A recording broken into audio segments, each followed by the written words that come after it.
أعوذ بالله من الشيطان الرجيم. أمتنين على فيك والشيطان تورما. دون باجي.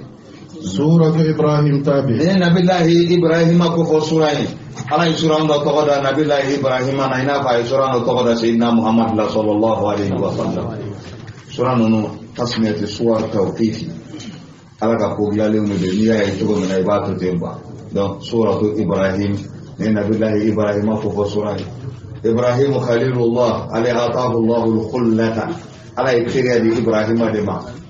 وهو أول من شاب على دم غفر فلا ما من شجرة نبي الله إبراهيم على شجرة فلا أي شجرة كنا دما إيه ربي إيه على نمن نجمع على هذه كرامة إبراهيم كل يوم بنيدي الله أكبر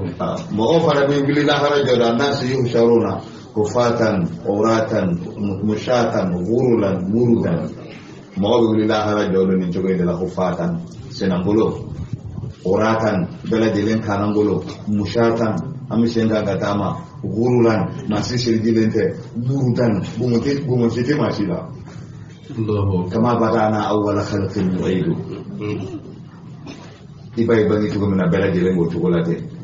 awwalu man yuksa ibrahimul khalil ko fini bɛ don maa fɔlɔ min na lahara jɔ don kɛnɛ kan o ye nabilahi ibrahima ye inde bi dale la folo do ma to tabi soraka nyeni nabillahi ibrahim ala ibrahim bonyere amina alika sura ni damine ta bismillah bismillahir rahmanir rahim madam ne allah taala to baraka mai nyeni tigir allah rahine kare kare len tigido wa qala alladhina kafaru li rusulihim ay do ni kala ayat jona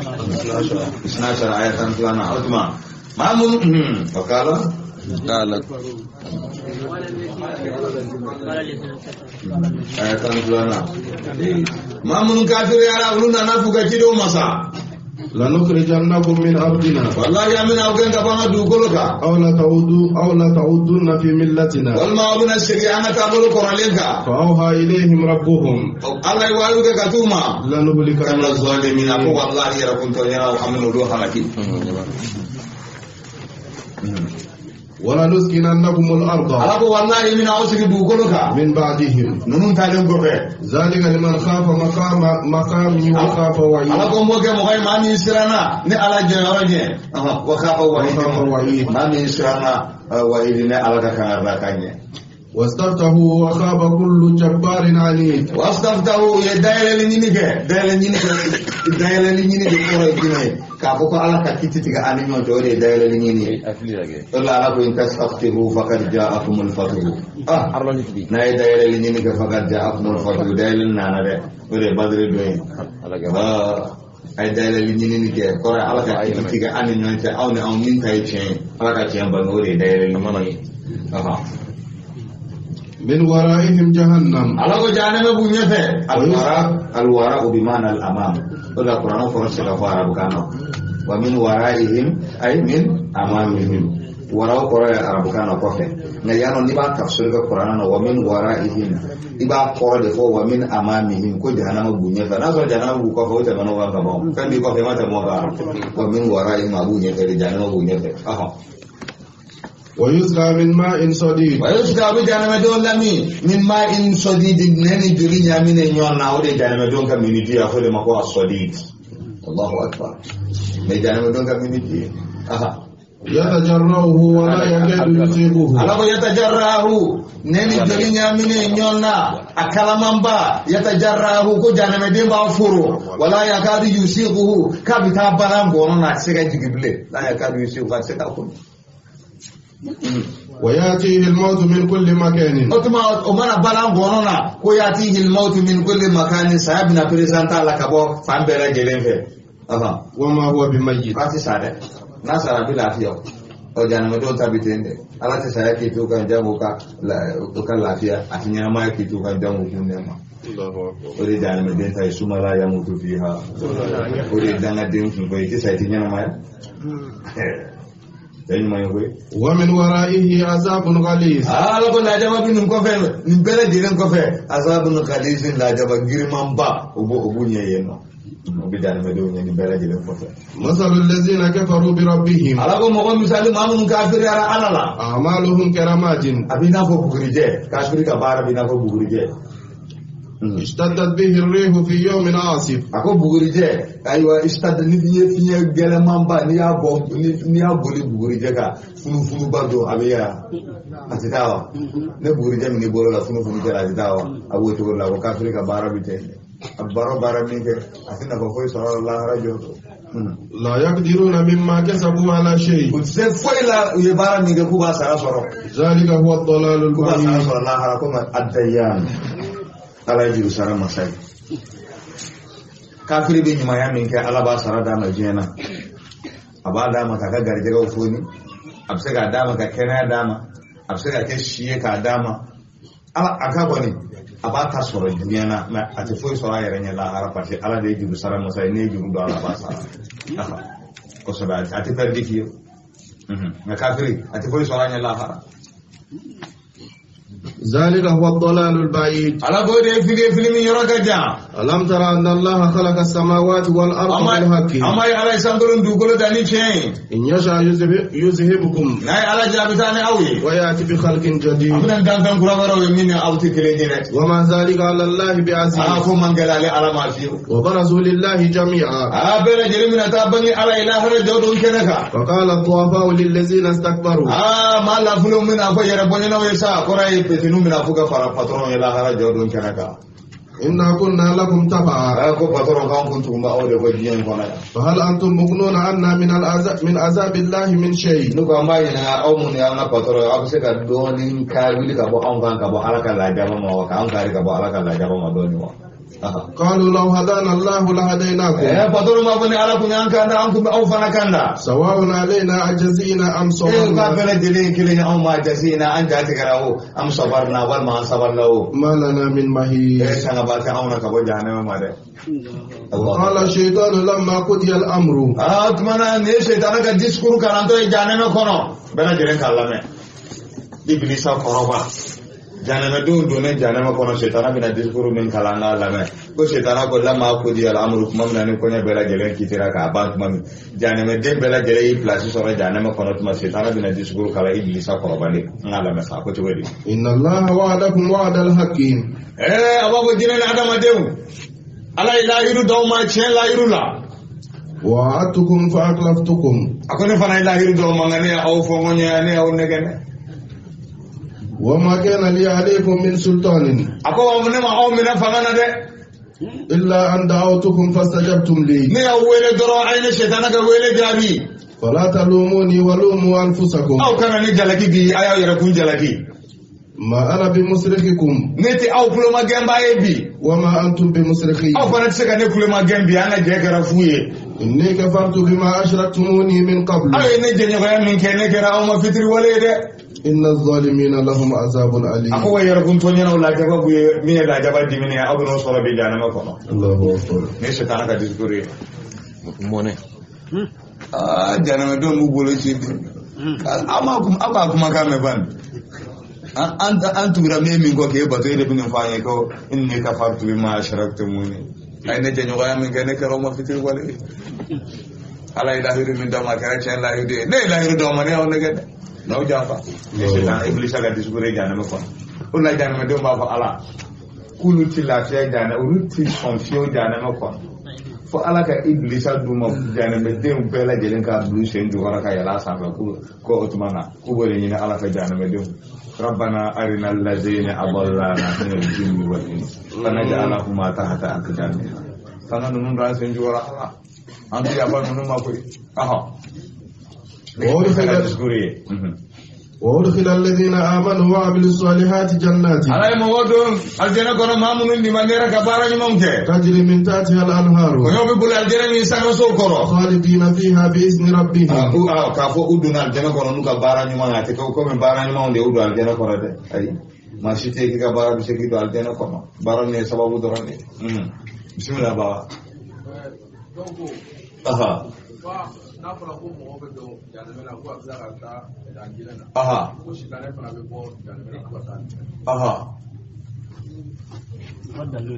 uye mun fɔ dalu la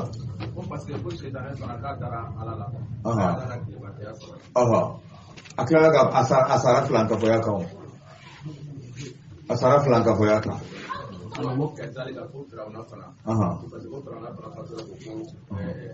ala yo ta fa ako aliyono nuna jika bi badani ka fi farkolo ye min fo yi farkolo bi kisino fo la radio do atitudi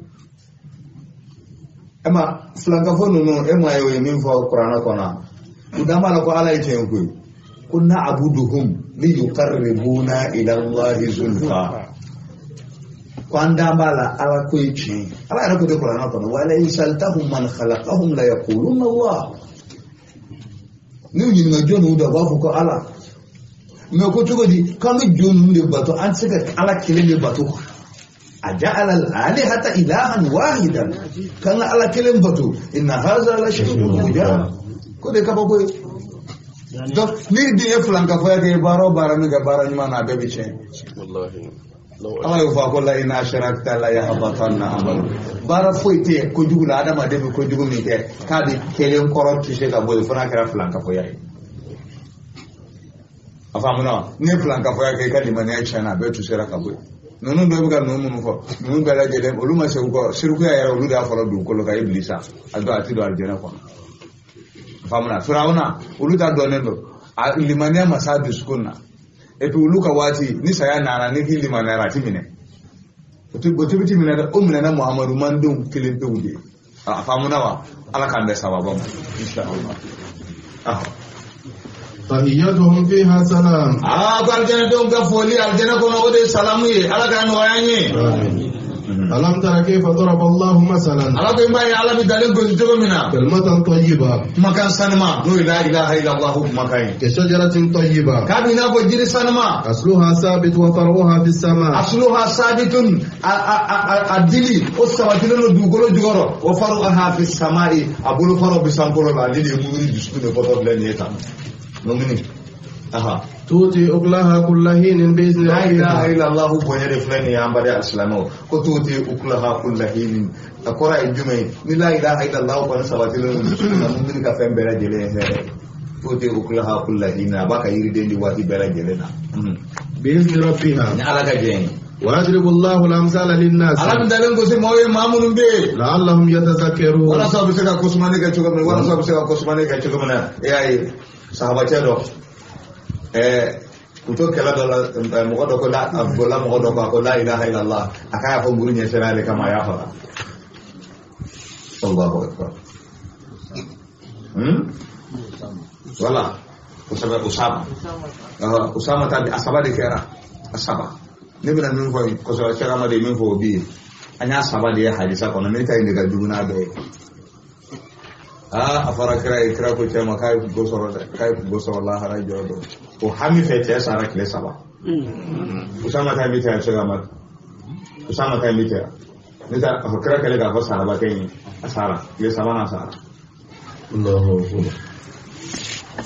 utara sudo du ko bana sula mun kama chako la ilaha illallah ayafa ko sahabi akara ka kira ba ita du ata yoro do ko la ka farage ka ko do farage ka ko ibn la ilaha illallah bo ne do ni yoro de la ambo mo ko do ko la ilaha illallah ko ni apo te do ko bana ti foi do la to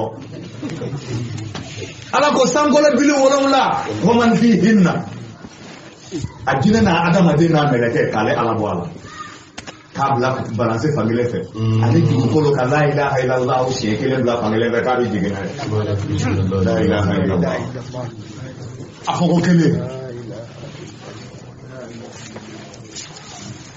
afoko kele la ilaha illallah mo ko do kisa den kele la hara jodo ya kan ka fe be ka buna ta na jana ma kona ala ko ka jogo papier nguro ndo bale ala bolo kale ko nyom marai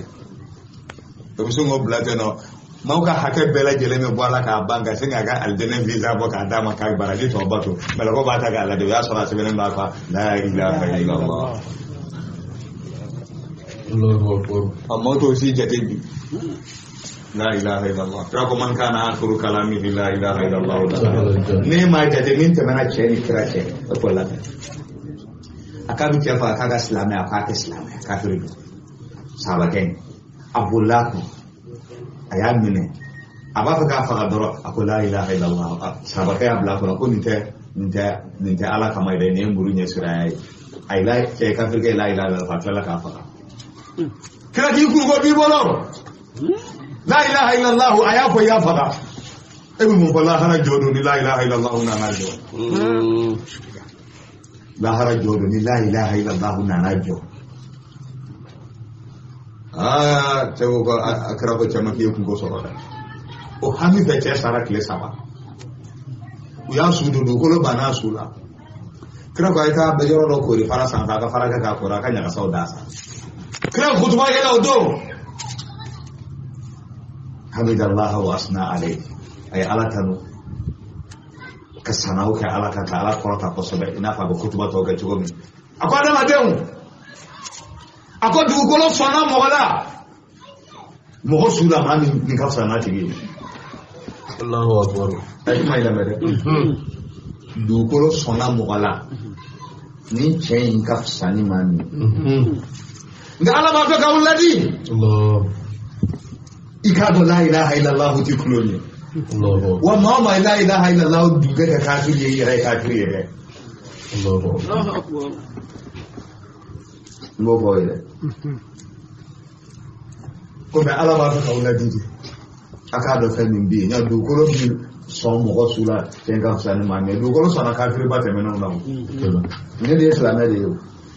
alegro chako la ilaha illallah ya faga ala ba ka dirila femi la ilaha illallah la ni naka islam ya naka sahaba ya dugukolo bana sula la ilaha illallah kama mun kama ya faga ka dugukolo sona kafiri sula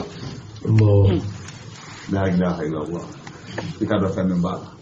ala kana kuma laban kai amin ya rabbi kira ko ninga kuma laban ka la ilaha illallah ala tika ko ifla mata Suleiman ومثل كلمة خبيثة ala ko kuma kan jugu no e kafiri kuma kai كشجرة خبيثة abina ko jiri che jugu اجتثت من فوق الأرض jiri min na ju fogana dugukolo sanfe ما لها من قرار sabati yoro tala o jiri bi tanyawa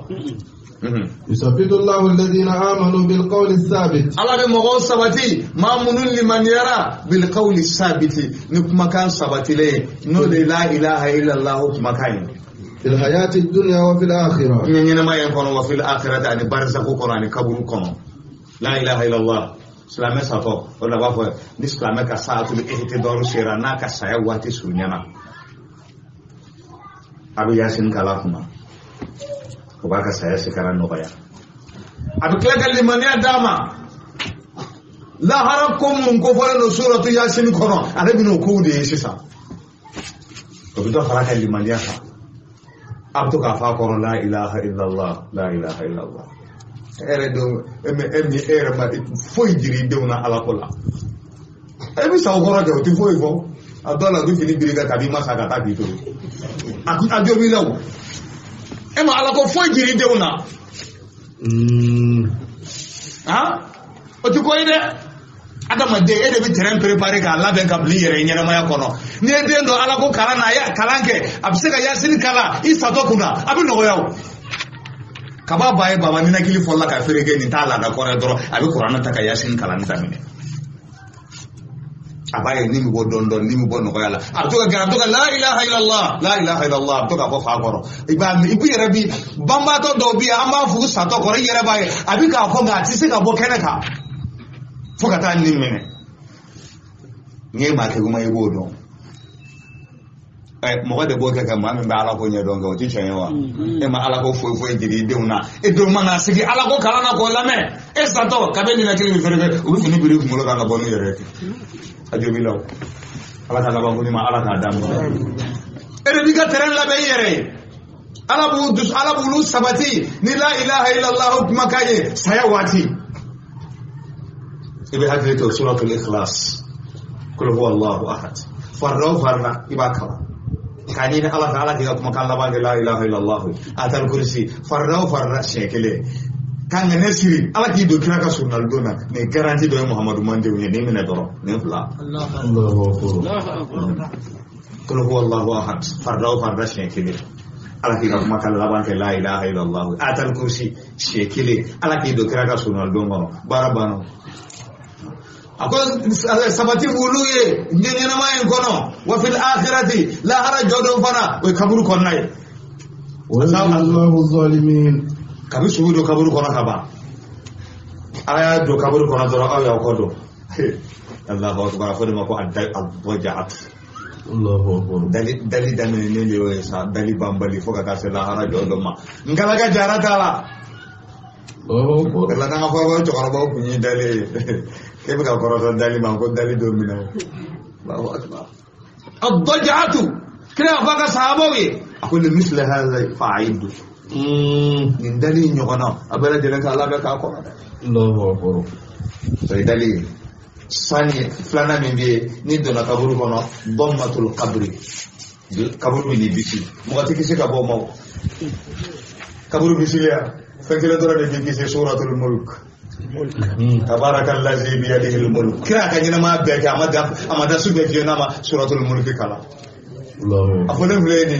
na madara falle ka kala ha esra na fe min bi kaburu la jaba na tumunye fe min bi kisi ka ba mo de suratul mulk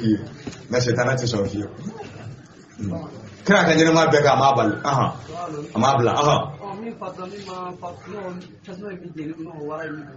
wala ko tasma min jeni wal ma waraw min du ko be ke tugodi zakarahu al imam as-suyuti wa yusalu al hariq wal ghariq wal hayy an ru'yatihim mahjub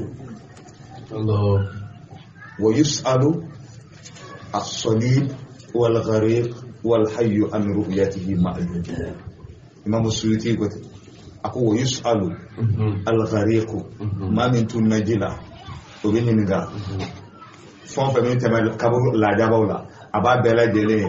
was salib min gehero fana bite wal harik min jenaka mugu mo bite kunga wal hayy an ru'yatihi mahjub ka dugulu no nyena mon ka yeyi kunga alaba Allah afa munawa alaba e ma mo be chemi sirana na ka somo ko ma ko na le sara ku ka le mugu bo ka asije ka mugu bo ka ta familien suru badira ka ta familien suru finyete ni ya alaba le ni nga to na sira le la ke kullu in qadara Allahu alayya kale baga wallahi ni ala sira na le sara ne ala sira le la adina le la jaba la man la jaba mi no gonda dal kan Allahu akbar ala ya fara nyoga la hara jodo ka nyini nga yini nke mun kama ako wallahi sira ne ala de nya ko sira nya nya farima ya do kabur la jaba ka wili ka suratul mulk dalu bola kira ko alahi al munjiya ko ne kisiliye o de ma kisi suratul munjiya ni ma o kala ni ma tabarakala kabur la jaba bisira ko no de Rabu la tubla hadhihi al-umma fi quburiha wallahi ali muhammad mando bina jarabuka kaburuka odla bi hali mamun be ni qur'an kalam taraku to anga dem sonu be anga kala nem korobo be musa kulubali anu kona tenu ukema ko ka ma koroba kala yoro dai ma tama boro kala yoro la mamun be qur'an kala imta se katara imta sa nivo na ma dore be qur'an na je ka kala tabaraka siroma suratul mulk kira kama kaya de mande bela de len dispone ko meti Muhammad mande do ya aya tesiri mo ko ko kalama muso ro bakala ro be da dem sarun ko tanya do ne mesa to ro ba tade mamun be ni le kawara kala olu kala ni ka do na bela jele e ko metiru olu fa bela jele fa e ko metiru ya kala ka de Qur'an na je fa be ikesire do kalo tele kalo fa ya so e Qur'an kala na ha tesiri do de ala kala ba ko nyima ala ka dam kumana ibe teranga kaburu dommatun dojatun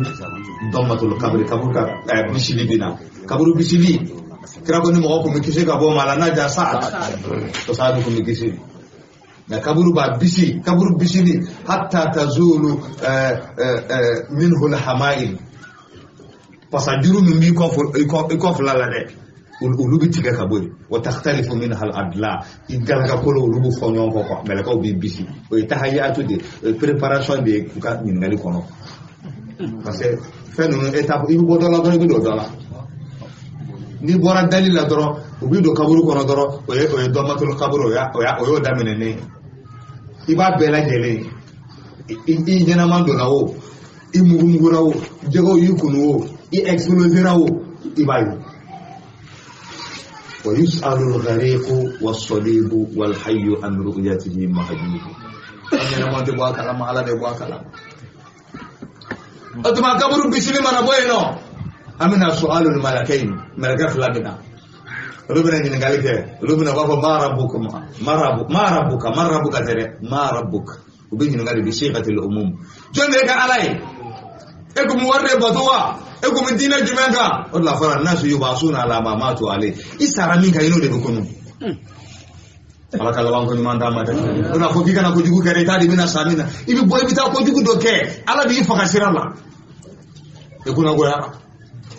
ada ma dembe eta la ka bi kuna kimi se kasa ota malaka no mena ni ngali ke ubi ni ngafela jonde ka alai ubu sura kana kira imazi boka jirila ar-rasul sallallahu alaihi wasallam kaburu kono kira imazi ni jirabela maza taqulu fi hadha ar-rajul abi mun ko min chayma ba wallahi nin chayamin ndo ni be hadha muhammad sallallahu alaihi wasallam mu'min bin fo ni ne muhammadu anna ni fami ya on liman yaranaye malako ba ko kat barirta wa sadaq wallahi ijera ikisira anya do ka fo ebi tandere tumana o yode la man rabbuka o yode la yusabbitu Allahu allazina amanu bil qawli sabit nenti se ga jabili ko yorola ada madem farqola be jabili ko automatiquement al yawma nakhtimu ala afwahihim wa tukallimuna aydihim wa tashhadu arjuluhum ma kanu yaksibun nakhtimu ala afwahihim ne daintu bura farqolo bolo ade farqolo taw ulu de be jabili ko automatiquement ada madem yere bi la halaya minna i comportement de be melako jabi automatiquement ka bo ala yoro de la ala be mo sabati mamunu di manera ni la ilaha illa allah makan wala sino wado le karo tele la kala ya don wala telefon amani na ala fe mama bin majlisina odo ala kan bela jelen sabati ni la ilaha illa allah makan malaka no mena ni gale ka ba atuma da so islamai arabi sabati ni ta islamai ni malaka ni na ma rabbuk كيف تغفر ها هنا هذا حديث أكون هذا ها كف يضربانه بمرزبة أبي حديث أكون وبني غشي من نغبره دوي لو اجتمع عليها أهل من الماء أقلوها كرك والله نجي هجي دم بفرانيو كو تسكا أبيرك لين كورتا o kaburu la jaba o melaka nunu ka nyingali nu melaka nunu lu kala sisa melaka wara bina ismuhu roma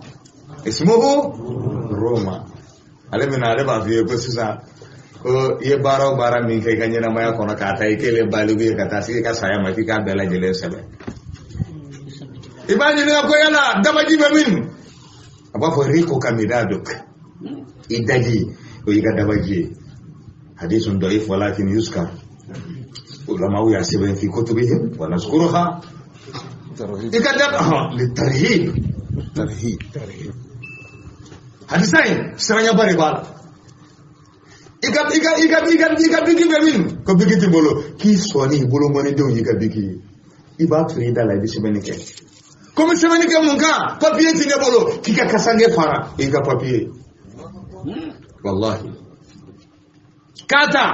ikera baligi ya domi kata blega sayala iye fo be min ke ba bere jelen sebe ka ba ko bu sura ka melege ka kai ka juru kala ka bandrole ka sura ka bi kanna ati faraka bi kanna bile ni de wa kullu insanin alzamna ta'irahu fi unqihi kitaban yalqahu mansura iqra kitabaka kafa bi nafsika al-yawma alayka hasiba uti bu kana bile fo la hara jodo kene ka bi sura ka ta da la ka kala nede ni kanin doin bolo baba ko cheno dere sema fo ngane bi sama katai atmano bana ardul maqad isigi yara min ajrila nasri aljana kono denye ubu wo balo singata aljana kono aljana de mauna hino bina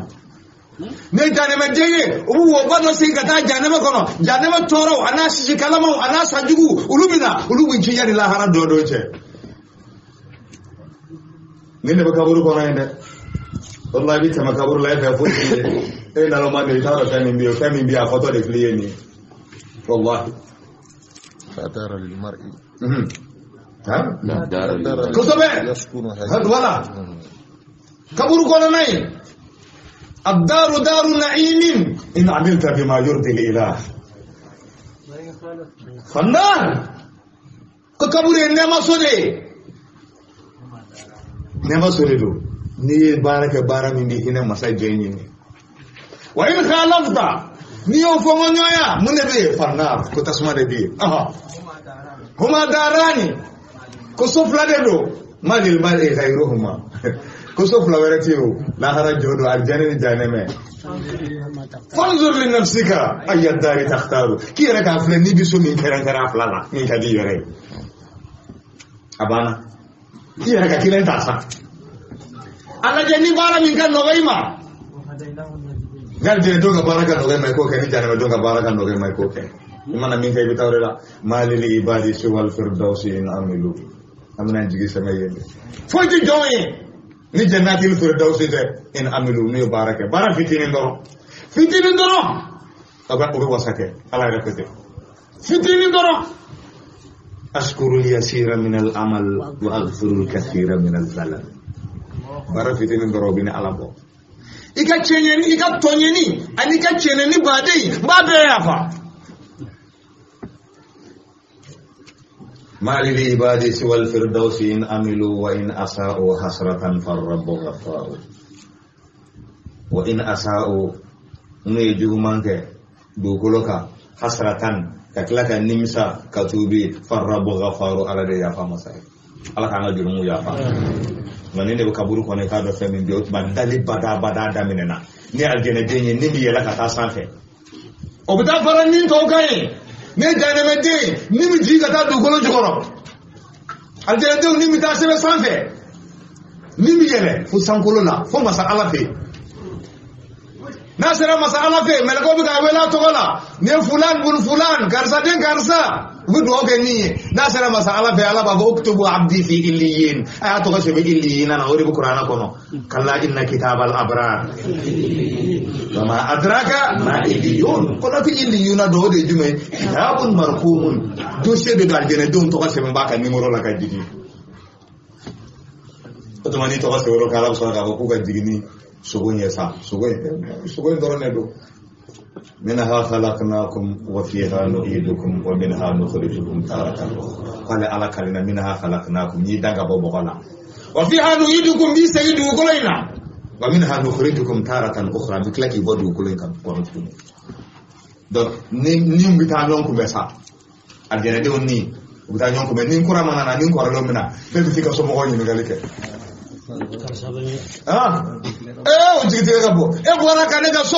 mo bemi ni munu mi nyondo nega karsadu nega madunu ika madube nega bure madu ika bure mabe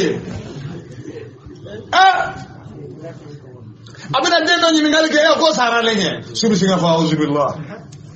asara nenye anni ga ngana faral gene de uni ga no ili yina on biya on maye atara mini atara jani mako Aliyasu billah. Berlafa al arwah junudun mujannada. ما تألفت منها Italafa wa ma ta'arafa minha italaf أنا كرت منها ikhtalaf.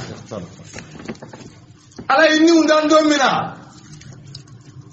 Ni wonni nde na ka na ban fa da makokolo la. Aya bela jelen salo kini an fambe. Ayi nu bokabla. An fa da makinin fe. Ka numan fa fana salo ni munu boy ko baga bla numan fe ako munu me kini fe bolu do aljana kono wala ubali ne mo ko foy tala ne ala ka ke kini fe mo ko ako munu me numan fe bolu jana kono wala ubali ako mo ko tala la ubali ne ala ka foy tala subhanahu wa ta'ala la yusalu amma yaf'al buruka ti ko alama kama ko tale bina lañina mun kama faadi law mun kama o fala de ma ene ni nga wa hum yusalun ande ni nga ala sikay akasura ka ni umbela jele nyala mi nyonna kala hiru mina be bola lastu bi rabbikum qalu bala وإذا أخذ ربك من بني آدم من ظهورهم ذريتهم وأشهدهم على أنفسهم ألست بربكم قالوا بلى bela jeno go bala ay la hiru me ata maden be bolo nimbe bolo abina ni taw damba maya nimbe go bala e da damba may ma baraba otuma ni nyami ni min kesisa fam fla de bona ye nyoro la ni nyondo o yoro de la at-ta'aruf ni mun nyondo o yoro la uluma na nyonku me die yoro iba soro ibi mogodo kaba ala ida ima delika ye no donte ati jamana kelenye ati kan kelen fo ati fo ide baye do ati ko bishinga jaye tenno o damena na muz ta'arufuhum fi alam zarra ay non doni min kede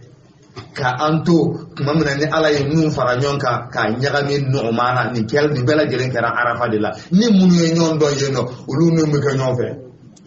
sika fo ita أمي منو بيتنا كرت نون اليوم دوما فيلي والله هلا يوم سوكيل يسمي فقط أسأل هرب جودو أكيد كنيوم في يبغى سورة بكير فكير نيو ديتو ما دبوا دفعة ولا شا o tanakuru o nyon konti seka ba na mimi nakando fiye eke hakili tola anyon konti seka ba nga aba ko nyina ma ka o chungala ta kana sonfi o ka sini katige Allahu akbar ni yere ya ni korekati be wal makoraya ya na do gati be iyo ko be ka ma be abla alaka latiga kono o mo non do ni yoro inai ni alamun korai wala sabi mun ke ibe alaka latiga ta ka barake no ye ko anti che an balma yala ninka halla balana ne bitugala Allahu akbar balmo ka ka no mene ni choko ina sano ete bara ba ne no ko bara bande no ala kambe sababa ma yusabbitu Allahu allazina amanu bil qawli sabit fil hayati dunya wa nyanya ma yakun wa fil akhirati an la harajo do no kaburu konna ya rabbi ala ka sabati la ilaha illallah kuma an kun farla ni yoro na do insha Allah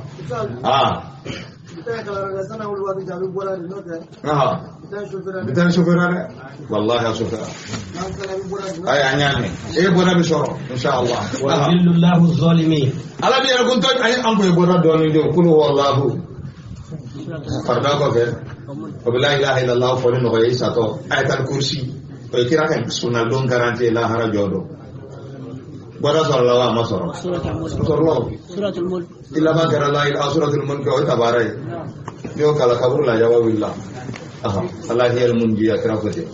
bawanaka wa yudillu Allahu az-zalimin arabi yakun tonyano ala bulu fili wa yaf'alu Allahu ma yasha famin kaja ala ya ala bode ke alam tara ila alladhina badalu ni'matallahi kufra amma mogaye mamuni ala kan nema ka kofale kafiri alawa wa halu qaumahum Allah ina ma ke mogodo ngai ko nema en barka da to bita fitri wala ka ala la tibi وحلوا قومهم دار البوار يوغا مغو ما داو ماما يوغا كولو بلا جلين ديغي حلقي سوغونو نو جهنم يصلونها دار البوار شالو دي في جهنم نو جهنم يصلونها وبجن جهنم من كونو وبئس القرار على کو سبا جورا جوغرا نو جهنم على كان كيس كباما جهنم ماي على کو جهنم ماي وجعلوا لله اندادا ليضلوا عن سبيله على ماما فكابو جهنم ko ne ba so be flan ka foyi وجعلوا لله اندادا يسنه de ka ala la fengara bu bolo ka batumini ala tikelini wala so bisaka mo fulika bo ala ka sira ma tugo mina qul tamattau fa ya damu fa inna masirakum ila aw la bana o jana tasma ya ala kana yoroje qul li ibadi alladhina amanu afama joye munu limanana ala la yuqimu as-salah ukaseli jo wa yunfiqu mimma razaqnahum sirran wa alaniya ukana fagatika luga tika famina ginola ani banila qabla an yata yawmun la bay'un fihi wala khilal ayan dongana domina ni baraji firetati wala khilalum teriyati ya sawa anderge etenya magalaje ikadoni dum mafarajila otiye ndo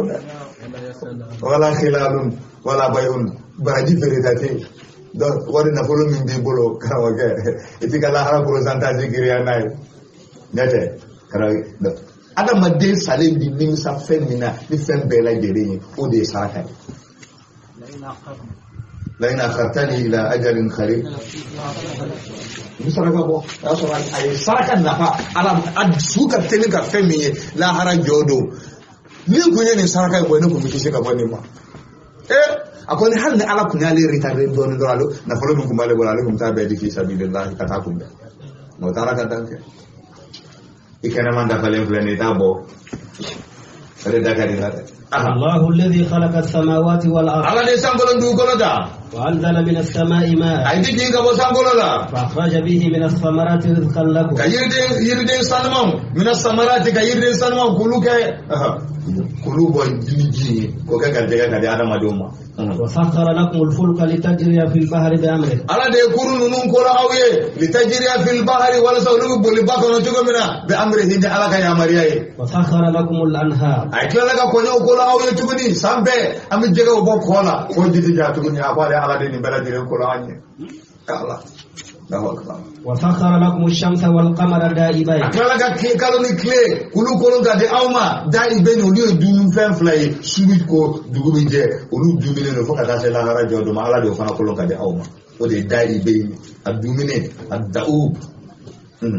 وسخر لكم الليل والنهار ay sufela ni kle fela ka kala ko awye tuguni ka sufela ke lafiya ka kle fela ke balo ni wati وآتاكم من كل ما سألتموه aya telefon ko mina ay do de awma bela gelena وإن تعدوا نعمة الله لا تحصوها wallahi in ta'udu ni'matallahi la tuhsuha ala kan nema ni ki ba jadi ka la tuhsuha wallahi ki se ka jadi ala kan nema ala nema min ki adama de fonfe min bi bara ni manani adama de ni ba ke iba so lillahi fihi sab'u ni'amin ala kan nema wolon la bala ye ni sella sesa kana siga fiyo ala kan nema wolon la ala nema wolon la ki selina kana siga fiyo afolo at-tashri'u ayaka sharia yi wejole tele fulana at-tablighu ayala sima ni kirawi wejole sabanana at-ta'limu ayi kalala ya don se sankon saraka do ala de mi kalawa arabiya na anani na ojuma al-qudra ay sidi me kaseka ke ay akadan fe do be amase doluma ebe se ka shele be farra be fa bela jelen ko ay do damina wulu se ka kuma ala sidi ma wa masidi ma o jole al-qudra to tawa khamisan al-qabul at-tawfiq abiklaka benzema ki yetuguni o durunai ki benzema ke kaseka ke pasi ay sidi do mo be se ka fo be se ka bela jelen ke no bana ka ke na ay benzema di ma yake worona o juma al-qabul ni yake ale ala ba min ni ala ka nema do awolona abiklaka jumle ye الحسنة بأشرة أضعافها وإن تعدوا نعمة الله لا تحصوها إن الإنسان لظلوم كفار قد مدين يركون توجنا على مدين كتير ولي وإذ قال إبراهيم أنني هل شيء سيلكوا بني نما ولو لا بيبي على ياكي أسرع بمن إكو كبار بيدو الجنة كنا على كني نما ولو لا مسرع بيكسل سا أبي سرعة jurulila nimatu tawfiq yere ya da mana ko were ayi be siba be kake do biyo ka kena hakli nyuma bulo take ala de ma be se ma dum wa in tawdu ni'matallahi la dika bala kan ne ma jati se ka jati ka ba qala ibrahim mamna nabillahi ibrahim ko rabbi ja'al hadha albalada amina ala ma jini be kan dugo no ibrahim ay no magaye ibrahim be ka duo ke magaye arabu ko ulubi ibrahim ka duo le bolo ko kira kama se folo ibrahim fla ka duo ka magaye ko ya allah ijal hadha baladana amina ko kan dugo ga dugo dana ele amada oda mama ko jogoni wajnubni wa baniya iganne anindi ga yoro jeje an na'bud al asnam ala ga yoro jeje ko joba tulima rabbi innahunna adlalna kathira ala ko jojigi nunu ma jama de fini de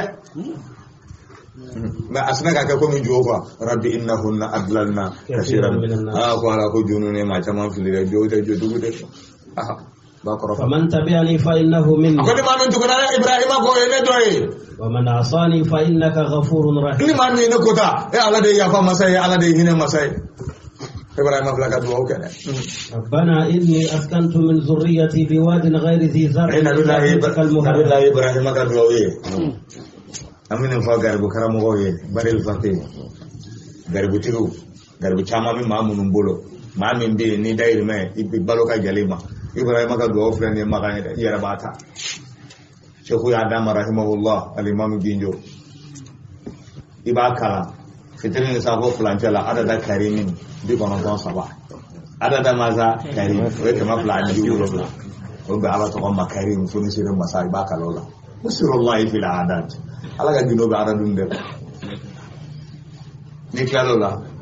suratul lila ko Quraysh bo kala shi yanka aba balo ala ba kan ni balo aflani ko isunu be bole kake baba ko jogo bana inni askantu min zurriyati aya damina to fle sisa abdamina ni aya ile da rabbana ibrahim ibn adamina ko ya rabbana la tashkuruna ako yanti ala inni askantu min zurriyati ako ala desi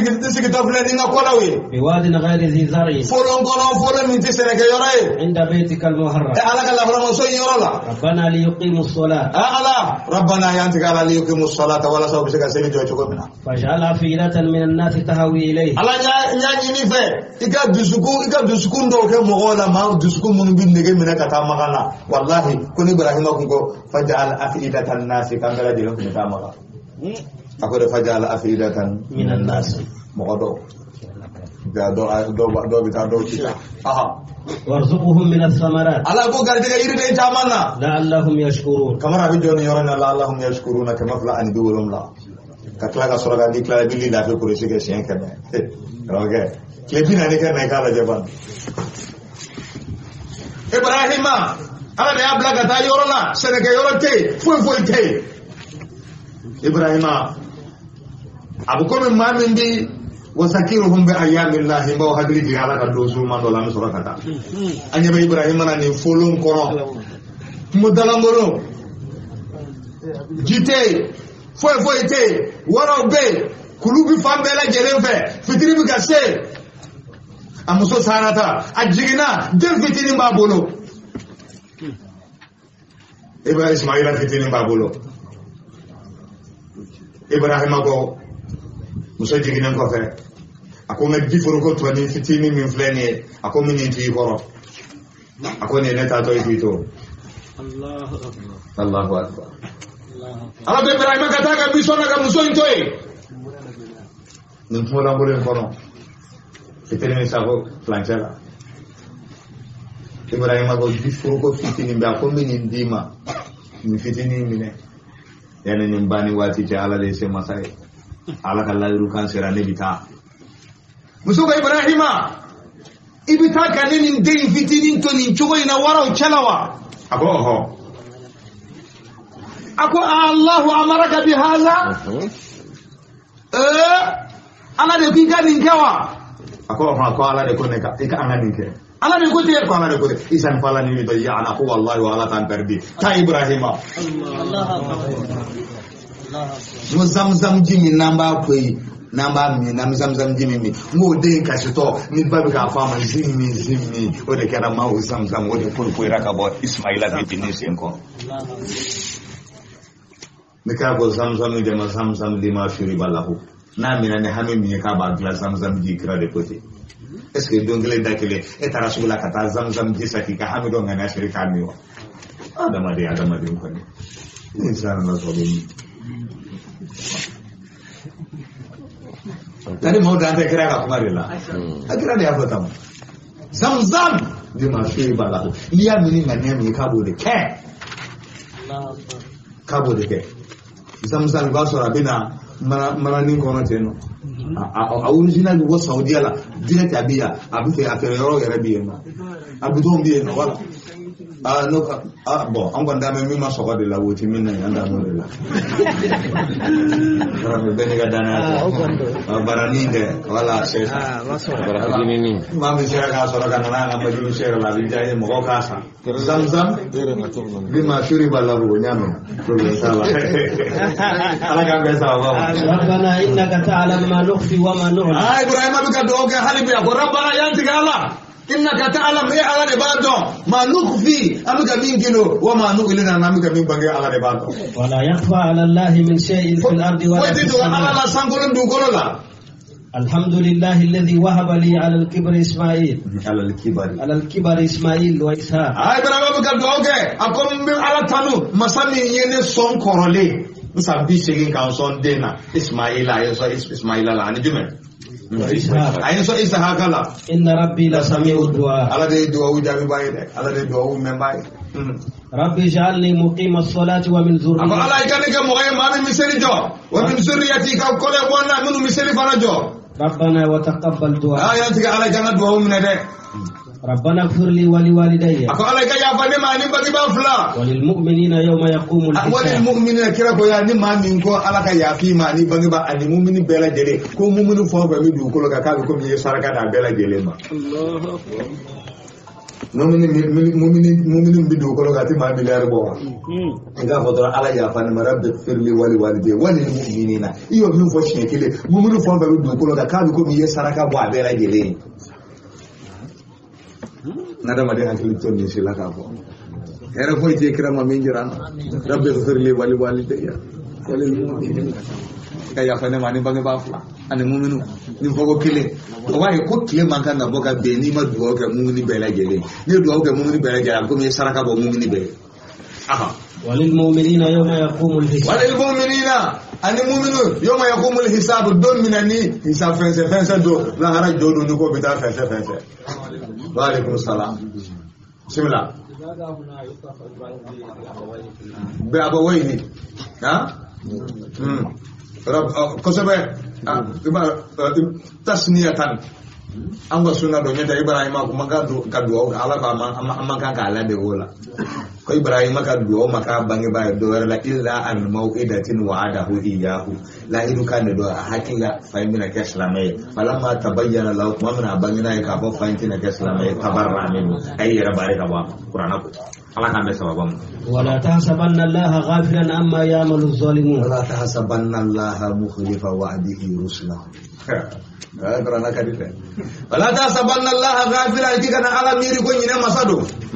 amma ya'malu adh-dhalimun yara kun tonya na no be minke yara kun tonya na ma min gudun be no be ga adama den tonye su anikle ayu hazalim tonya ne kala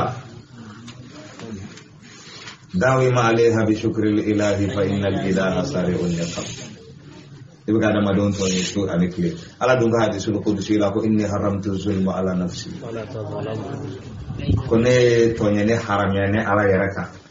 yakla ka aka au fana maharami fala tazalamu ya ibadi naga jo kana nyontonye de kana nyontonye de tonye ni mai inma yuakhiruhum li yawmin tashkhasu fihi al-absar ala ba yakharu kadole kono domi ndi ni nyaw bita boso ajatige ke muhti'ina muqni'i ru'usihim ko be kateliya muqni'i ru'usihim ngolo jambe la yartaddu ilayhim tarfu nyesega kamila hara jodon gele abulu nyaw wale no melaka wala abi ko ne ko ni nya kamidoro ko ni melakata وأفئدتهم هواء وخشعت الأصوات للرحمن فلا تسمع إلا همسا وأنا بالحي القيوم يوم جرا نينا ما مساي أنا ولك جو مساي إتفاهم فلا كرادا ما دون نينا كليكا لا هرا جودون كنكا ببي شت بدا من نين لا تسمع إلا همسا إتفاهم نينا كليكا أنت لا يرتد إليهم طرفهم أنا بقول كأننا في الليل تسمعوا وافئدتهم هواء ولا وافئدتهم هواء ودسكون سرايا في دسكون بلا جل هذا ما دين دسكون بلا جل كرافينه بس أنا نجاتك بقوله والله ورنا على يوم الأزفة إذن القلوب لدى الحناجر فأصور دسكون سونينا نكون فينا أبغى كوني نكون أدري دسكون بودي كارب بودي دافع لا هرا جودون جاتك ورنا دار الله القارئة القارئة تقرأ جمع تقرأ القلوب بأهوالها على جواب دسكون كونو كاتشي كربيتشي لا هرا جودون جاتك القارئة الحاقة الطامة الكبرى بريغامبادو يوم الآزفة يوم الفزع الأكبر يوم التغابن بلانغولون بادو يوم القيامة يوم الدين بلا جليل هرا جودن تغاي كسرة الاسم يوم الحشر كفوليدوم يوم التنادي يوم ولدوم نبين جليل ما تبقى تشادي تعدد الاسم تدل على عظم المسمى la harajo do ka gelade وأنذر الناس akika mo baga يوم يأتيهم العذاب domina lila jawabi numa يقول الذين ظلموا mamunu yakun to nyolubina fosa ربنا أخرنا إلى أجل قريب mamunu yakun to nyode mamunu saraf lanka fa ya maluba fa yanti ala akhirna ga ya qaru la ajalin qarib ka tasawati nimma نجيب دعوتك amir ala ka jirun ko wele jabi ونتبع الرسل amitu ko kiren ko أولم تكونوا أقسمتم من قبل ala ko awde maw kane nya sosgin ko na ka ko mbi nyawa ما لكم من ثواب ka fo jini ka tibuliwa awde maw kale olawa ko nyeti wili ko ni mamin sara ko kal jama joro ka bana ko ngako nyeti wili awalam takuna aqsamtum min qabli ma lakum min zawal awde maw kale ka ko mbi nya ko nyeti wiliwa وسكنتم في مساكن الذي ظلموا أنفسهم وسكنتم في مساكن الذين ظلموا أنفسهم asira mo ga sira na mamunu mbi lulu yara kunto nye etara kata to mon koro la jeke aya do mo ga sira koro de biano carbone 14 yere développer le no bi kabe carbone 14 bora scientifique wala yaro wasa asoro élément munun biya tabiya fi alyoma hakla bi maintenant il y a 105 éléments simistu sera kami développer ka abla azun 105 unsuran fi tabi'a 105 éléments Albert Einstein nous y do inventé ka faraka Einsteinium voilà au lieu de gana labana ka fara 105 éléments donc carbone 14 bolé donc je donne no ya kuju le carbone 14 ni ya da kolokoro ka isa hake nga bisinga détecter ka foni ni 100 millions hake ni carbone 14 carbone 14 au revoir otumana sen korokoro mun temena adama dew ko fi jibal anjakte utarabo adama den fendo ko ya jira ka fonni adama den nun be muzmiliyarati sinin ka san jari chama o ya soro saba min be nazariyat darurin ala ya jira ka fota tawar hayatul insan min al-qird ale ko adama den inventera ka bon ko de la fa ale o dati mun fo la una na soro adama den kun biye ka ko dati ne de miliyarati sinin do ga kuma karanga lo ala rakoti abna kaba ko jara na sanurihim ayatina ila afaq wa fi anfusihim hatta yatabayyana fabina babelo kado ka fa ala ko de che taboy to wadala aywa دكتور ادم ابنا طالب دوغ ان شاء الله فليتفضل مشكورا الله كان يسوى به الله كسيدي الجنة سراي كاكي ميزالو غرياني خلصا اماني الله في سمولو تو الله كابدل نويا كان مساكو نويا اما فكان سوني دانا يورو دولا ما شاء الله دانا يورو چامو به ما دسرا يورو ما بي جوي دوني ابي الي ماشينيك مو فورا اما فكان مي بو اكو نانا ودي adama de ki jigida alaka ala de se fen dara jinida tuma dora doni na shilindo adama de ka doni na shilindo docteur be se ka fo ma juri de ni docteur o ka te bo banana na klara ka wala cha ma juri do na fora ko kuni ni kono mi fleni ati ka balu ati inte bangi ma klara ka bangi muso ati konota ajul le nakira ka sere ka cha ay ilma chimique ni foyin ni e tableau boala bi na dole do ko sebe bien rebe ko nana no ba fo ale re chimie wa fa mako al jadwal dawri lil anasir al kimiyaiya tableau de Mendeleev voilà le tableau périodique des éléments chimiques ete ni abo Mendeleev Dimitri Mendeleev abangina tuwamena docteur ya fa waje kwa ka baro ce makal wolo vlaka manana sambi wolo vlan ko de balu katla ka ni tableau ngo jemi baraka no tableau de bi sambi wolo vlan ko chimisu bado na fara do ko les tableaux périodiques des éléments chimiques ali dia inventé la classification périodique des éléments الترتيب الدوري للعناصر donc là ni be mu yirana ka do ka fo fembele yele be fara ala dina kani jigit ke ala la ko basi do amma fu kamen fana do gena ka do docteur ya ka do ni na de adama ya fembelo adama din ka do ni na hasidibo bana do be se ga fo ba fu ko karsati bo ni banaina ibita soro banai ma do ba kan ka balu na banai ko banai ne kala ni ki sababu iba soro do be balu la no jugumai fembele jele be fara ala dina ujumana anga sababu min dro ka ala dede dugo be fembele jele ala ka hakilima da Abu Chola, I mean for Mendeleev, وكذلك Julius Lothar Mayer. خلافه بلوف لا دنيوته من هو أول من وضع العناصر على هذا الترتيب. دوكو Mendeleev ما بحثوا دورة جراني بحثوا كتانية في بداية سنين سرقة كافو. هناك عالم روسي اسمه Julius Lothar Mayer. Koyan Alec a déclaré, Mendeleev a déclaré, les anneaux de Sabuka, de Mendeleev. Then Alec a déclaré, Mendeleev a déclaré Kaba. Donc, a tableau indira Mendeleev dema. A tableau in Bordeaux, mais sur l'élément même Kumbala, tite mais élément Muga and Bonica, a tado, maybe 105 dB. Ma tout le monde qui a Kaulika Hakila, en Tomanama, en Kumaga Donkili. Hey, Liber, Kunofnu, Sips Clar. Namgal, c'est clair, caca. Ça, c'est la table de Mendeleev. Tableau périodique. La tableau est un peu pour les éléments de bas. Les éléments de pour les cabanques. Vous avez éléments de nous bas pour les photos pleines de la table. Liber, Namgal, Lofnu. Sips clar, caca.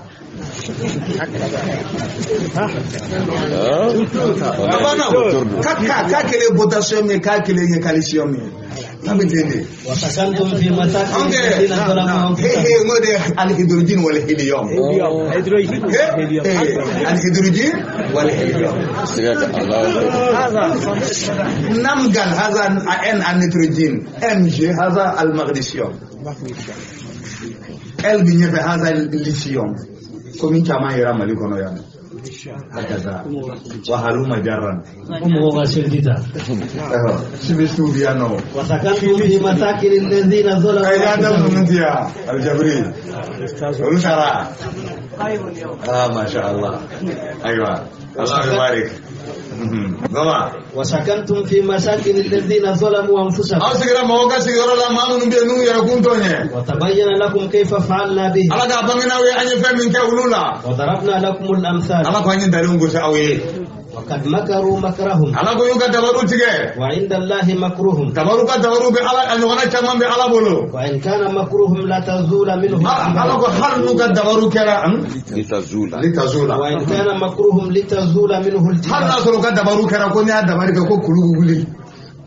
فلا تحسبن الله مخلف وعده رسله أنا كلام الله كما إيراب هذه الكلمات شوف زايد دمسني وبمني ما يبيا وبني إيرابوني كنت أقول يقولوا فلا تحسبن الله مخلف وعده رسله حسب أن الأفعال التي تنسب مفعولين فلا تحسبن الله بارك لي جانا أستاذ موسى كان شيء karam be kalan ke nyondo ade da ma ustaz be min ko ban kala irabula hanni tinya ci ran ko ba irabu an kala de lam ade da ande gala ustaz musa kan saya bisa wadi ala di ade tabasibiyen afala allah baqa'ahu le da ande na honi irabula hali be amba ale ka kaida de kan ala ka barga do anala do mi ande sabula o de al ustaz ismail jakte ale be bamako ala ka barga do afana na ka de bayala ale be muntada kontabulu haka sa ulu da makara mogoy abo togola ami togola al fadlu yarji ila maza ilayhi ababu singa ta ulu dem da ambo ladil kan di kalandoma tara kata kalanjam ka kana karamo mu yi kala kale sigi denga de ala ke kala le do de kuruti foye ibaraka be ba ina ka doctora bi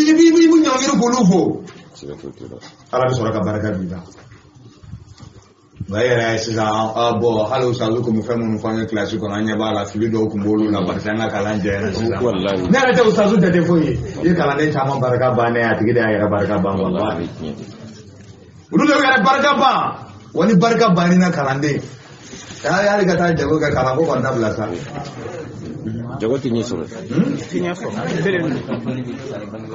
wala ai abala kala maka soro ani ka donu ko bi sai bangi ba mawa awara ko te muallimuka ka walidi awara yo kala kabi fitin ma uba dongili da kalanden caman maa caman ɲɛ bɛ maa caman barika bannen na karamɔgɔ danga de bɛ maa caman kɔ n b'o fɔ aw ye bi dɛ. Ni tiɲɛ dɛ. karamɔgɔ ka dangaw de bɛ kalandenw kɔ. wallahi billahi.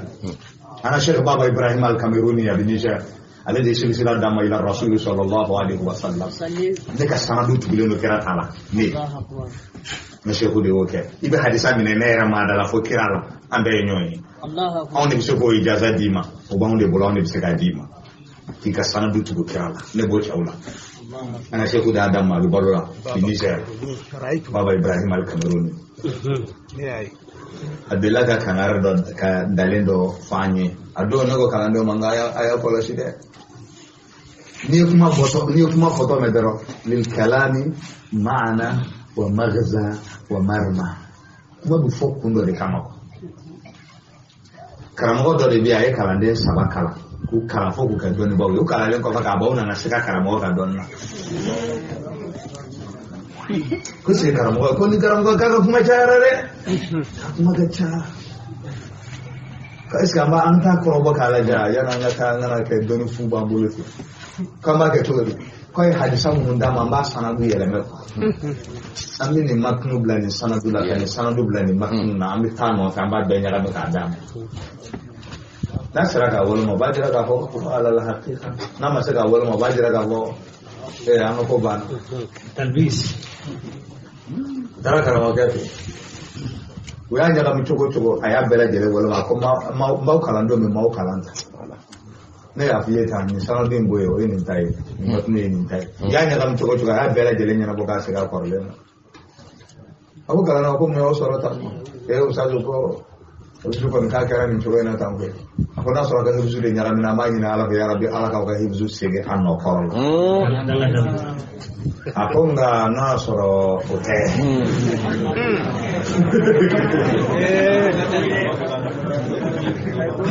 n'i ye bamanan min ti baji bila wa. a ko an ma an ta. a ko a y'a bolo ɲɛsin kelen ma. a ko ibtalaka Allahu fi dinika ala k'i jarabi ka diinɛ la. i n'i ka dɔnni o kɔrɔbayalen o bɔra seli la.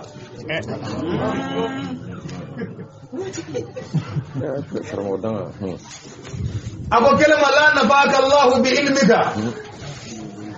u b'o bugɔ walimuso nɔfɛ don o don a ko ala kana barika b'i la don o don sɔgɔma fɔlɔ k'a bɛ wele ale nɔfɛ dɔ ka muso nɔfɛ. a ko e kelen a ko ibtalaka Allahu fi badanika ala k'i jarabi i farikolo la. ale ma se ka foyi kɛ mɔgɔ bɛ k'o balo fo ka taa s'a ka saya. nin ye karamɔgɔ danga ye. i bara ta kalandenw a ye taa sisan nin na. kalanden disi gosi yɔrɔ ta ka karamɔgɔ ye. n'i disi gosa ala b'i disi kari. i bɛ se ka kalan cogo di. ka karamɔgɔw barika ɲini. wallahi lazi la ilaha ghayru. an ka sazu a sara so min kɔnɔ anw de y'a biriki bɔ. الحمد لله منشي الخلق من آدم ثم الصلاة على المختار في القدم مولاي صل وسلم دائما أبدا على حبيبك خير خلق كلهم. الحمد لله منشي الخلق من آدم ثم الصلاة على المختار في القدم مولاي صل وسلم دائما أبدا على الحبيب خير خلق كلهم. dan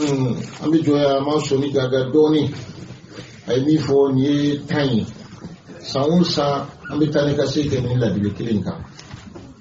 kalandenw bɛ bɔ yan ka kalan kɛ ka segin ka na u bɛ kalankɔrɔ bonya sigi a ma. u b'u ka karamɔgɔw u b'u bonya sigi u ma. n'u bɛ yɔrɔ o yɔrɔ u bɛ waso n'u ka kalankɔrɔ ye u bɛ waso n'u ka karamɔgɔ ye. u bɛ waso n'u ka kalankɔrɔ u bɛ waso n'u karamɔgɔ ye. ni ne ye kalandenya ye dɛ. ka waleɲuman dɔn k'a fɔ hali ni ne kɛra fɛn o fɛn ye dɔnni ye Alahu Taala ka sɔn fɛn de ye. i bɛ kalanden dɔ kalan nka a bɛ se ka daraja ilimiya dɔ sɔrɔ karamɔgɔ yɛrɛ m'o sɔrɔ. mais i ka karamɔgɔ i ka bonya segin a ma dɛ. barika ka don i ka dɔnni na i ka fɔta. e ma ye maa fila bɛ se ka kuma kelen fɔ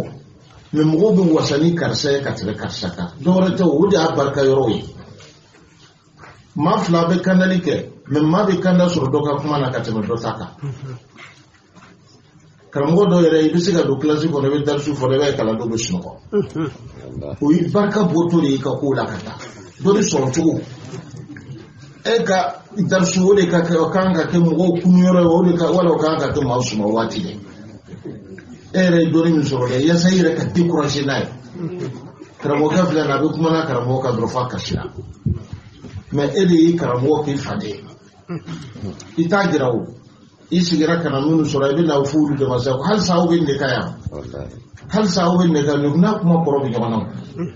o kɔrɔ de halisa a karamɔgɔ ɲɛ datugulen dɔ de halisa dɔnni ma développer aw fɛ yan ninnu bɛ se ka mun dɔw yɛrɛ ye k'o kalan ni karamɔgɔ b'a fɔ ye karamɔgɔ kelen min ye kalan de o de b'a ka kanuw kalan i bɛ tila ka fɔ kalandenw ma halisa aw bɛ nin de ka yan barika ka don kalan na i ka kalanfɛn na a bɛ dépend i yɛrɛ la dɛ i ka fara cɛw kan a bɛ dépend i yɛrɛ la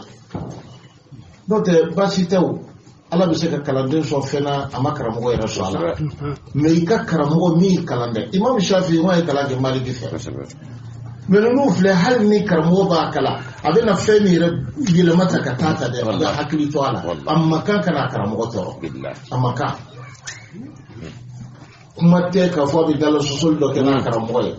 kuma tɛ k'a fɔ a bɛ taa karamɔgɔ critiquer yɔrɔ dɔ la kuma tɛ k'a fɔ k'a bɛ hujja jɔ a karamɔgɔ kan i n'a fɔ an taw b'a kɛra cogo min na cɛ ye dɔ bi sɔrɔ dɔrɔn a banna n bɔra yan ka taa Bamako ka taa dɔ kalan alhamdulillah i nana dɔrɔn ko bon vraiment anw ka dɔnni sera yɔrɔ min na bi alhamdulillah an tɛ nin lamɛn bilen n'o tɛ an ma ban ma i karamɔgɔ i bɛ se ka ala bɛ se k'i sɔn fɛn na k'i karamɔgɔ yɛrɛ dan o yɛrɛ ni karamɔgɔ ka bonya sa ma o yɛrɛ ye waso de ye ale bolo a bɛ waso ni nin ye ne ka karamɔgɔ de y'an ye ne bɛ dɔ n teri sɛbɛnba an ye balo kɛ ɲɔgɔn fɛ karamɔgɔ dɔ bɛ yen bi a dɔlen don kosɛbɛ n'o de ye Mahi Watara ye a ye Mahi Watara kalan n terikɛ in a fɔra Mahi a bɛ dɔla an ka kumakan in bɛ s'a ma i karamɔgɔ Tahiru Mayiga ne kumana de kan mais yɔrɔ o yɔrɔ ni Mahi bɛ a bɛ Tahiru wele n b'a fɛ ka nin kuma in fɔ i hakilila tɛ ye mun y'a la Mahi b'a bonya hali sabi mais ne tɛ don Bamako ka 2 semaines kɛ n'a ma ɲɔgɔn ye mais Mahi tɔɔrɔ min sɔrɔ Tahiru m'a sɔrɔ hali Tahiru bɛ sigi hali t'a dɔn ka fɔ de don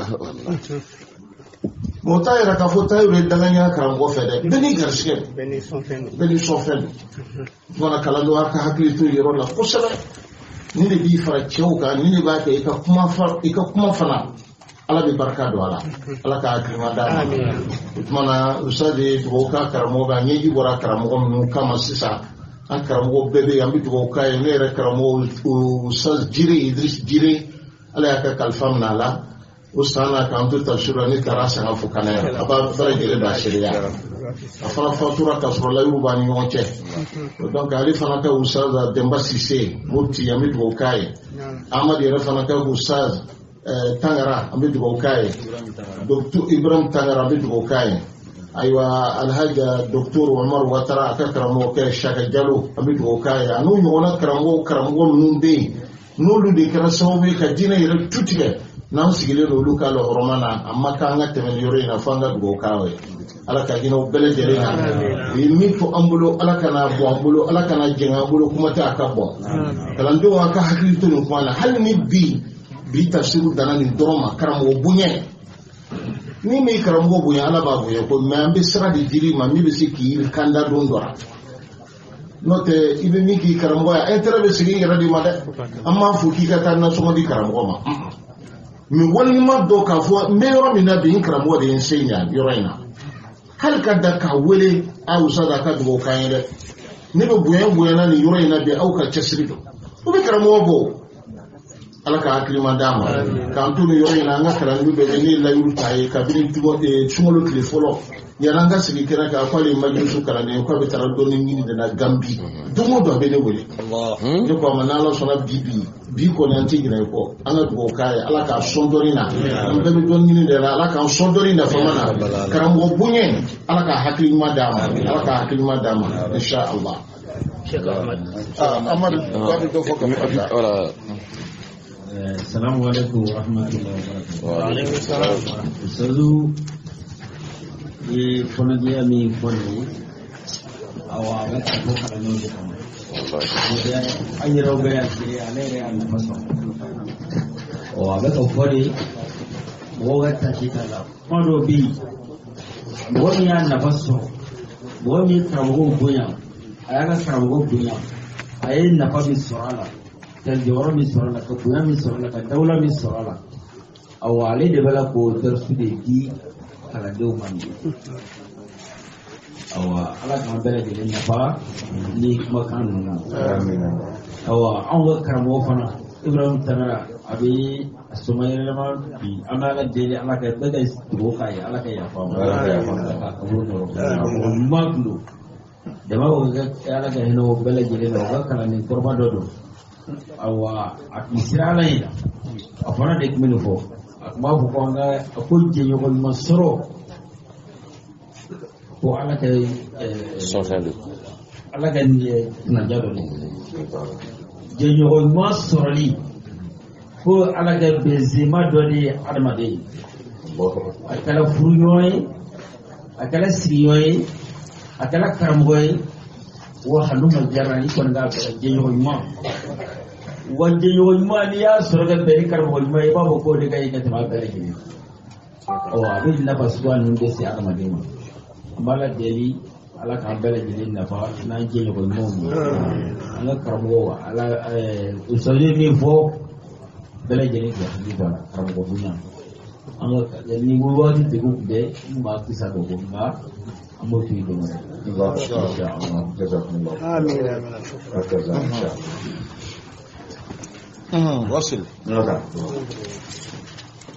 فلا تحسبن الله مخلف وعده رسله kana jate ka fa ala ba ka kido fo mo nyonya ko lahirula inna allaha azizun zuntiqam ala de bonya masai ala de tajuru sala masai yawma tubaddalu al-ardu ghayru al-ardi was-samawati domini dugolo mina fale ni dugolo tikele no ila hara jodo e ka kala ka sankole en fale ni dugolo bi fale wati mina sahaba kirani na ya rasulullah adama do mi ta rojume afa adama do mi ta sirate sa fe dugolo bi soro ka fale ka yeleme dugolo bi fale ka ke dugolo mi ala shakle kursufatin bayda a ke dugolo ba fo sa yugo ba saka sibi togo mina ni jolo na kote kele na ba kote kele nga ala bi folo mo ni laba mo ba bela jelen faranyo ka o dugolo kele nga walakin ala ahjamin mukhtalifa mo go bonyo tiga kele ni do be kal jarrad al muntashir wa ko kiri ni min yara kele do be kal firasi maza al mabsus adama do be do be ko min dongulu do be ko min kiri ni mo go bi ni position de la hara jodo ma be ke o kene kele nga dugolo mi fale ka boy katla ka sankolo falen ka boy sankolo de kuru ala ra kote ka tayyi sijil del kitab iba ko kitabu ko golo de kuru chogo mena wal makati de kuru chogo mena ala sankolo kuru te ko boy to kan sankolo wala meni sankolo tikile ko kere to ma so ka sankolo du kolo abela jele mi faranyo ka ala ba abela jele mi na ka seba ya kan mole ka yugu summa yahuzunna hazan aba yugu yahuzunna hazan fa yaqulu ana al malik ana al malik ana al malik asangolo wolomla ani dugolo wolomla ba demina akini bolola ka yugu ako nire masake krako da harsa bono ku kama yatakaffa ahadukum khubzahu ina ba bo adola kelembi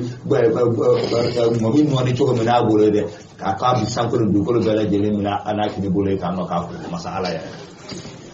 وذلك قوله تعالى وما قدر الله حق قدره والارض جميعا قبضته يوم القيامه اكو سانكول بلا جلما على كبرمو كلنا لا هرجودو والسماوات مطويات بيمينه سانكولو اوكورلو كابلا مسا على كين بولولا برزوا لله الواحد القهار بلا جلم بندنا على مين ما مسا على مين كربالي مسا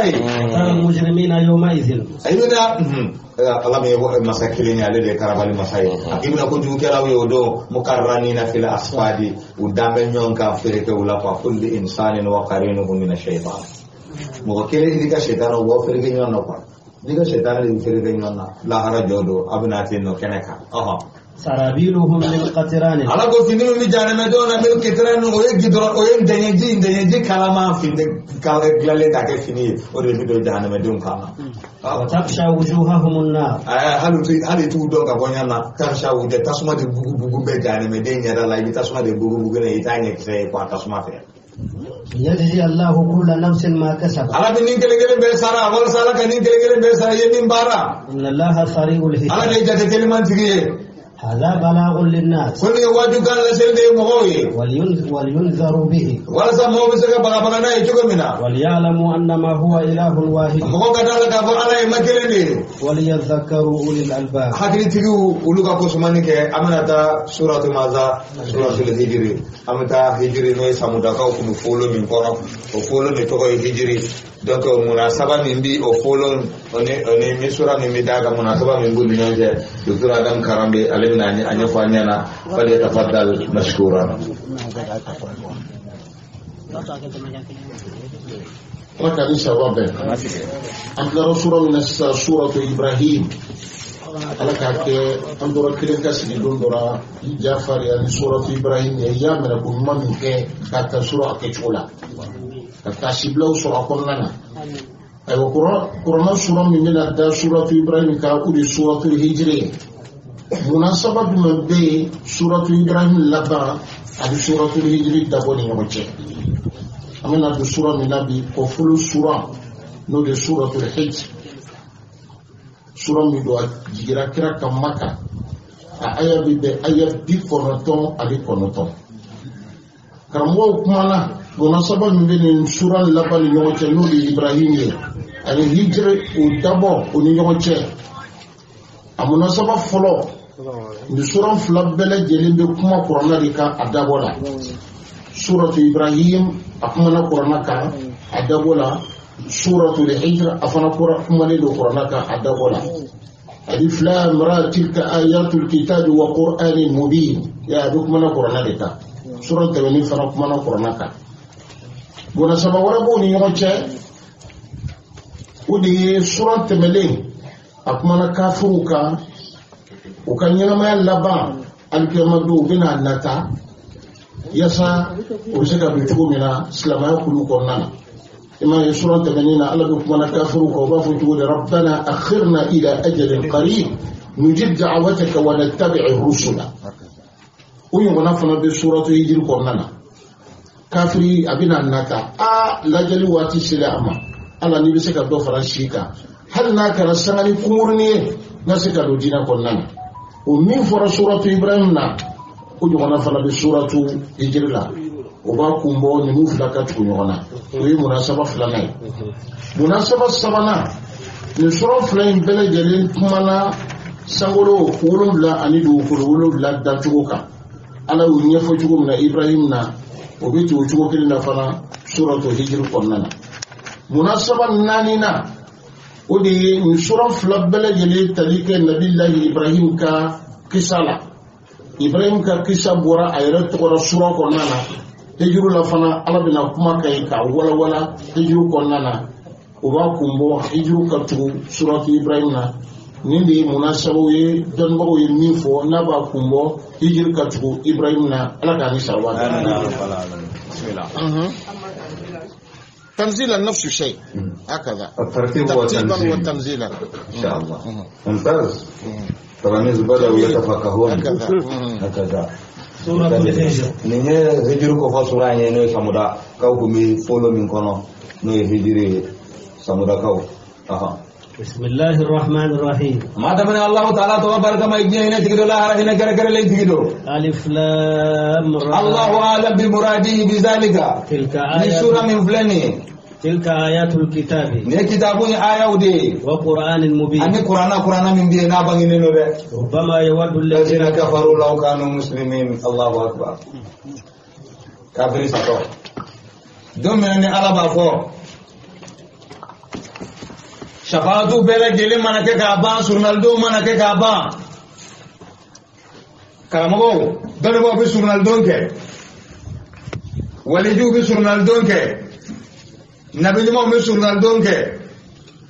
awa fo bakiya ana arhamur rahimin afato ene masala ila hina ba وتنا بابا أخرجوا من النار من قال لا إله إلا الله أي مغبا جانمت أسماء كنا ما من يعفو عدلا دون كله لا إله إلا الله كو يورد الكافر باتو جانو كنا كابولو تشي ربما يود الذين كفروا لو كانوا مسلمين هنگا بغا إسلامي نبو جانمكو ستروتا ذرهم يأكلوا ويتمتعوا أقول ننتهي بدمينك أبودامو ويلههم الأمل ويلههم الأمل ناتا وبكو شغلا وسوف يعلمون ما يعلهاكم التكاثر حتى زرتم المقابر ويلههم الأمل ناتا بقادم دون شغلا سونو بنا دو يبيتوننا ala kote shagalakum tafakhur wa takasur waso bantiya o da adama don shugula ninna fulo ani diwnye ani duye hatta zurtumul makabira ayatullah fa yara saraka murkon aha bismillah dukuna kali ko do tayano inshallah ko tani sawo be an sami sigan kuma kilin ka karamo bunye nya fu chugo na halu bi wala dabbe na droma wasakira bi wasasro Kalau dulu wasa soro, abdallah jadi kata bodoh kornana. Hal menunggu kumana nasro ikram obe, al sani nike, al seika kan dofra kabili. Ikram ote, ikram oka dube, ike hakli tola. Ikram wadome, kana fibe ikram wadome lagi. No jugo kera fonfinge, so yila se ikram oimi yila se dense numa, ibo de lagi. Anga hakli tola yoro na kosabe. أين من فأيا من فسيسا ربما يود الذين كفروا لو كانوا مسلمين أبا هكلي كسادوا أما سنيا دوني كتنة تدرو بس كواتي بنكبا ni karamu bati katoka ku saka adoli ni islamaya doni bago chama na yini ala ya jarabi ngona de yaso Allah bana de kata karamu no fe kabina betara akuni sare mi karamu ken nganna na yi jabi mitlaka yin gala na yi jabi mitlaka yin gala faka doni ka bobi chelo ale de bida ni ne kande me fa era ka do ka fo ala yin som doni na de tala me yana ka se karmo yin ala dona de asira ya ifefe fo ina fo na so rabin malla abura ya ka ta ce no fo kurware aka karmo ken no fo kurware me yana ka se ala yi kuma na ya fota asiro la mallaya karamo ke ya be do atlula ene ma ni fota abu ana la adda'i al-ilm ne ma fo ko yi don baye fawqa kulli zi ilmin alim me karamo ajina ko ma ala ya jira da kan yana ma la bana karamo ke ni na ba fe ka doni danya do goy ka jo karamo la de no isakae ala ya jira ba kan yana ma la bana ni fokunde ini bi tara kalangi ba ko de wala tara kalangi malla be se kan sura ko do riya wala tara kalangi arab jamana be se kan sura ni bi disi bushita diga do ni ngona fara disi ki sura da chain laba ala ya jarabi min daka awati kamali don ba de fana koy alul kitabu mawdi na lan gina fa kwan dale do don ba mina ummatul islamiyya la kwan go blakata onulu ka karamo be ta muhajake be ta discussion ke ni chen karami tai ado ka mandara ni karamo ke ni lam ni ma fe ga danga dia go ga jo ayra la ta ala ka doni an dale no halidela anyale blakata be karamo ga danga ta tara so mission ai Allah atara chrétien ga jamana nai ali dia nga cheboy mala tara jira dinina chrétien buti ni do atara jira do de bilai iti rebulo danga de keto fla kamna andana se ne nu ya do ka fo islamo ka karamo ke jira bilino a de buti ni na ufana turo ka dini la shuka la shu Jarabi na nasiro do la kuka be deni fo deni ko kunti free ma fini bola islamana anuna buya karamo kan men kuma la kala la kahina la sa'id ramadan al-bufi fatura shahid ati sanani bosisa wo yobom la kamisrila atira aturala atbisiri ali rabbi siri yorina do be kashi Allah si amemi ka kuma fo do ni baba do de anana jarabi ni deni ni lata deni ko kunti free ma akwa be deni fora ko tefuri ma fini bora islamana abura islamana ko yo dogi na nasi deni ko kunti fe la bil mar'a wala bil din amma muso sura ma ka dina so يقول راوي القصة نبي القصة نبع أبا رواية أقول مررت به وهو ملقى في قارعة الطريق فلتربني سقاي يقول رابي سردنا سجلين نتي أقول ألست أنت حافظ القرآن إذا تحافظ القرآن مية أم بميدو ألست السقا إذا تأبن بابا يبلا جلبي كما قرأ أقول ندو إذا سقا ميدو أقول ندو ده أقول نبني بتركا فنفتوا بتركا من حكي لسيس على مفيرون سورة الهجر تقول ربما يود الذين كفروا لو كانوا المسلمين نشوف القرآن في دروسها بتركا توني أنا كل درون يبين كنا سيسا ربما يود الذين كفروا لو كانوا المسلمين وجب بنا سكافروا بنا فو هل أنتم كإسلامين بس أبورا إسلامنا أو كأكل ما دام بتي isigi karambo diyanyu de isigi ki ka hera bu bola ko te karambo ala mi la tika gar sa abuso ka hera de bola mo fuyi da mina folo ka sabali ka hera sarado de flenya hal doni resra kan no yeye abi so ka karambo folo yimu boye ha yi folo mi no boye Allah taala bi garse karambo wal mauna kala de reka garse folo de karambo mo so de Sheikh Ahmad ba fa karambo mo so de o di ka hera so de no te mi kala ge yoro mi la itajido o ti garse arabu de bankala franso de bankala karambo mi kala de ajugo anaka ala ansara o di ka garse folo Allah ka agri manda أيوة جزاكم الله بجادم كرامبي رما الحمد لله نعم المساء مساء اليوم أنت رما بي أمي جواري أي أنا بسم الله جواري يافا يافا نانيفة نا إيه مقولين أنا جوارا كابو نانيفة مقولي يافا ما أجي يافا مقولين دام ما دام نقول أنا جدو السلام عليكم شنو ما دام akan perempuan nasra kan dicari ikan kosebet ni nafaka bu kosebet Masya Allah ya alam ni rozoka bi ramu la boshi de kacha kosebet surtout ni min kala gaman di kosebet ogo no ti jate ye anko ko ko ma fu do fika se ka afo arab kan che ina kosebet a ko te be arab kan mele ni kala le no kosebet parce que